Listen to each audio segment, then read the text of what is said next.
Okay, para dun sa mga hindi pa nakakaintindi, yung mga binabayaran dito na $30, $100, $200, at ito yung $485 na to, which is ano to, no, yung $500 as premier member. Bali, one time lang yan binabayaran, no? Permanently, yan na yung level mo sa membership. Kunwari, yung 500 na yan, yung $15 dyan ay first month mo na babayaran sa company. Lahat tayo ay magbabayad lang ng $15.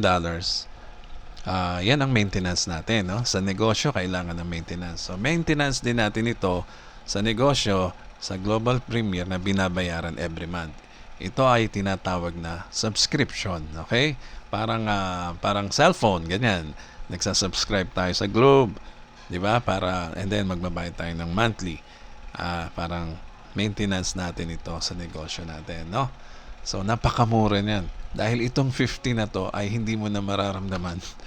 Lahat tayo $15 ang binabayaran, regardless of your level sa membership. Kung premier member ka, 15 din ang babayaran mo dyan every month. Kung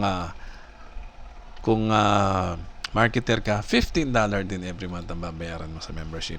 By the way, yung 15 na yan, mako-cover mo yan sa kikitain mo sa pag-watch lang ng ad. So, hindi mo problemahin ng monthly dito sa Global Premier dahil kompleto na yung platform, no? Kahit free member, kumikita. Pag member ka, mas kikita ka pa ng malaki. Okay? So, yan lang po muna ito sa EduCam. Sige, maraming salamat po.